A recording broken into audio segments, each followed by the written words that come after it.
මේ මම පොඩ්ඩක් වැඩිදුර පැහැදිලි කිරීමක් සඳහා ඒ කියන්නේ දැන් ඔය අර කොවිඩ් කාලේ අනීතික විදිහට මේ වගේ විසිට් වීසා වලින් කට්ටිය පිටරට යවන නිසා කියන්නේ ඒගොල්ලොන්ගේ විදේශගත වෙන අයගේ වැඩි ආරක්ෂාවට මේක ඔයාලා විසින් කරන ගත්තා ඊට පස්සේ. ඔව් එහෙම අදහසක් තමයි ඇත්තම උනේ. එහෙම අදහසක් තියෙනවා. ඉතින් වැඩේ කියන්නේ ජාවාරම එළිය යනවා.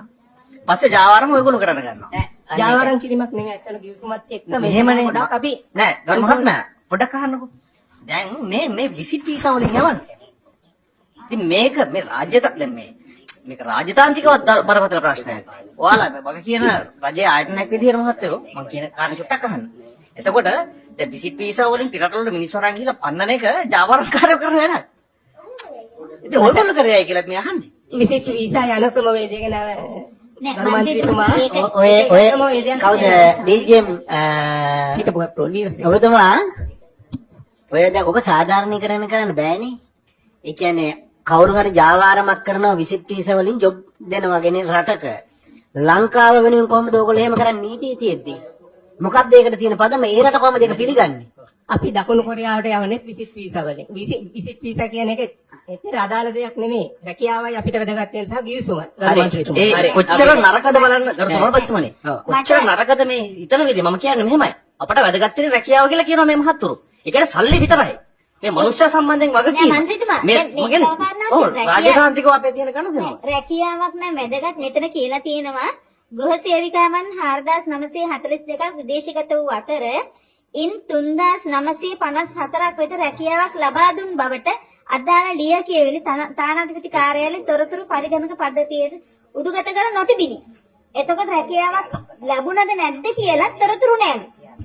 දැන් ඔබතුමාලා ඒ සාධකයේ දීලත් නැහැ. ගිවිසුම්ගත වුණා නම් එහෙ ඉන්න කෙනෙක් එක්කලා.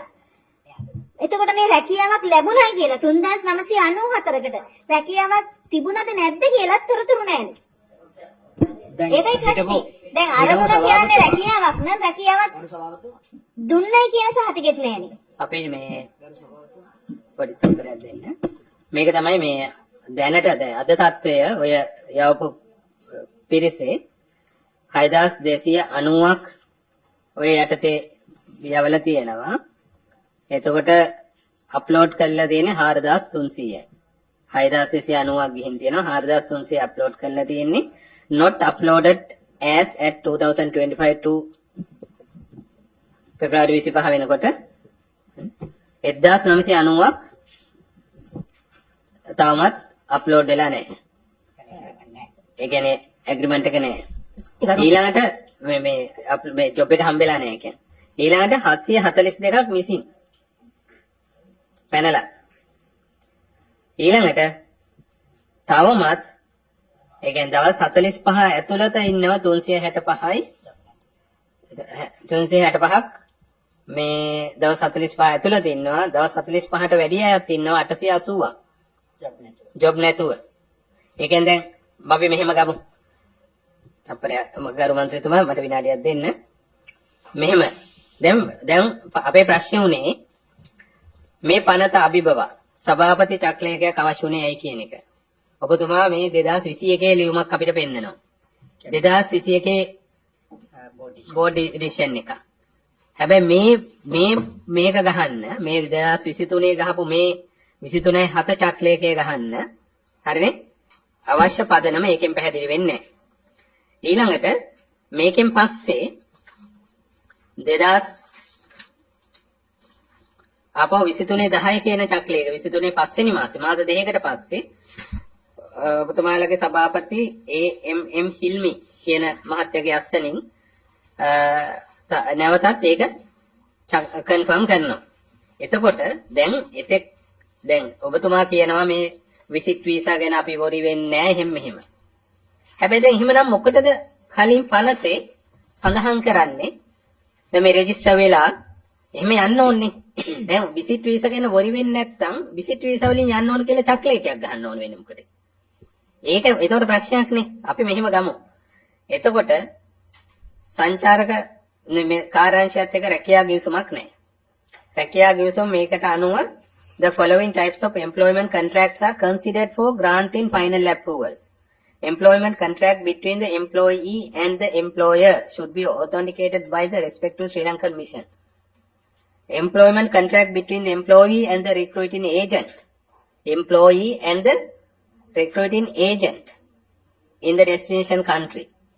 ඒ කියන්නේ කාර්යාංශයට දැනගන්නම මොනවත් තිබිලා නැහැ අඩුම ගානේ ජොබ් එකක් හම්බෙන්නවද කියලාවත්. ඒක මොකුත් නැහැ තියෙනවා කියලා කිව්වොත් දීලා තියෙනවා. එහෙමනේ වෙලා තියෙන්නේ. හරි. අපේ කොච්චර වාද කරත් ගරු හිටපු වැඩ බලන සභාපතිතුමානේ ඔබතුමා වැඩ බැලුවේ සුරාජ් දන්දෙනියගේද? නෑ හිල්මි මහත්තයා. ඒතර හිල්මි උපදෙස් දුන්නද මේක කරන්න කියලා? මට මතක නෑ. මතක නැහැ. එතකොට අපේ අප්‍රූවල් කවුද හිටපු DGM? දැන් ඔබතුමා කිව්ව නේද අපි වරි වෙන්නේ නැහැ ඒ වීසා ගැන කියලා. වීසා කැටගරි එක. වීසා කැටගරි ගැන වරි වෙන්නේ නැහැ කියලා. ඒකට ඔයා වරි වෙන්න ඕනේ නේද? ඇග්‍රීමන්ට් එක ගැන. දැන් මෙතන ඇග්‍රීමන්ට් ඉවර නැහැ ප්‍රශ්නේ අහලා. මෙතන ඇග්‍රීමන්ට් එක නැතුවනේ යවන්නේ. මේ ඇග්‍රීමන්ට් එක නැති යාට තමයි යන්න අවස්ථාව දීලා තියෙන්නේ. එක්සත් අරාබි එමිරේට් රාජ්‍යයට හා ඕමාන් රාජ්‍යයට රැකියා ගිවිසුමක් නොමැතිව සංචාරක වීසා මත ගෘහ සේවිකාවන් විදේශගත කිරීමට කාර්යාංශයේ ලියාපදිංචි බලපත්‍රලාභීන්ට අනුමැතිය ලබා දී ඇත.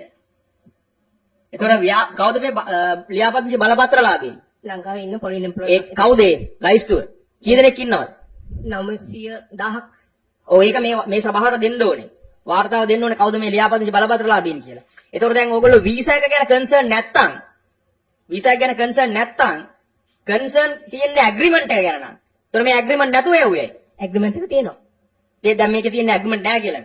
හැම කෙනෙක්ම ලියාපදිංචියේදී ඇග්‍රීමන්ට් එකක් ගන්නවා. ඔව්. අදාළ සේවකයා මොන ඇග්‍රීමන්ට් එක? සහ එම රටේ තක්බීරා. නෑ මොන ඇග්‍රීමන්ට් කවුරු අතරද ඔය ඇග්‍රීමන්ට් එක? මේ ආන්නේ විදේශගත වීම සේවා මේ ඇග්‍රීමන්ට් එක. ඒක තියෙනවද? ඒක සයිකල් යවුවේ. එම්ප්ලොයර්ත් එක්ක. ඔව් එම්ප්ලොයර්ත් එක්ක. ඒකට ඉන්නේ ඒජන්සි එකක කවුරුත් එක්කවත් නෙවෙයි. කාර්යාංශයේ සහාය කාර්යාංශයත් එක්ක ඇග්‍රීමන්ට් එකක් තියෙනවද? කාර්යාංශය නෙමෙයි අතර රට යන එක්කෙනා සහ එම රටේ විදේශක ඒජන්සිය අතර ගිවිසුමක් තමයි අපිට ඉදිරිපත් රැකියා ගිවිසුම. ඔබතුමා කියන්නේ ඒ රටේ එක්කෙනයි අපේ සේවකයයි. සේවකයා. ඔව් ඒතකොට දැන් ඒ ගිවිසුම නැතුවනේ යවලා තියෙන්නේ. නෑ එහෙම නෑ ඒජන්සි එක මේ ආයතනයට අදාළ මේ ඒජන්සි එකට අදාළ ඒ රටේ ඉන්නේ ඒජන්සියත් එක්ක තමයි ගිවිසුමක් ගහලා තියෙන්නේ. වැදගත් වෙන්නේ කාර්යාංශයත් එක්ක දෙන්නේ. ඒක නෙවෙයි අපි බලාපොරොත්තු වෙන්නේ එම්ප්ලොයර්ත් එක්ක. දැන් ඕක මෙහෙම ගන්න. ඕක ගහන්නේ තාවකාලික දෙයක්. පැහැදිලිව රැකියා ගිවිසුමක් නෑ නැත්නම් එකක්. තව එකක්. අනිත් එක ඕක වළංගු වෙන්නේ දවස් 30කට. ඒකවල තාවකාලිකව අපි යවන්නේ. දවස් 45කට. නෑනේ. දැන් කියන්නේ ඒ ගිවිසුම තියෙන දවස් 45ටද? තප්පරයක් දෙන්න. දවස් 45ක් ඇතුළත රැකියාවක් ලබා දීමේ හැකියාවක් ලැබුණේ ඒ දවස් 45න් පසු ඒගොල්ලන්ට මොකද කරන්නේ? ගිවිසුම කාර්යය ලංකාවට එවන්න ඕන ඒජන්සිය එම රටේ ඒජන්සිය. එහෙම කී දෙනෙක් එවලා තියෙනවද? ඔව් ඒවල තියෙනවා. කී දෙනෙක්? මට නම් ඒක නම් දැනුම් දෙන්න බැහැ මේ අවස්ථාවේ. ඒක ඔබගේ ඒක ඔය රාජකාරිය. විදියට ඔබ අනුමත කරනවා නම් ඒක ඔබගේ වගකීමයි. දැන් ඒක ඔයගොල්ලෝ පිළිගන්නවා. හරි එකක් කිය. 45ක් ඇතුළත පුද්ගලයෙක් ආපහු ලංකාවට එවන්න හරි ගරු මන්ත්‍රීතුමාලා තප්පරයක් දෙන්න. ගරු මන්ත්‍රීතුමා. කියන්නේ මෙහෙමයි දැන් ඒ කාන්තාව දවස් 45කට නිකන් විකුණනවා. මේ ගරු සභාවතුමා මම ඔබතුමාට කාරණයක් මතක කරන්නම්. දැන් මේගොල්ලෝ කියනවා 45කට පස්සේ එව්වේ නැත්තම් බ්ලැක් ලිස්ට් කරනවලු. බ්ලැක් ලිස්ට් කරන්නේ සමාගම. ඒතකොට අරයාගේ ජීවිතේට මොකද වෙන්නේ? ඒකත් බ්ලැක් ලිස්ට් කරනවා නේද? ඒ මොනස නන්නත්තර වෙනවා.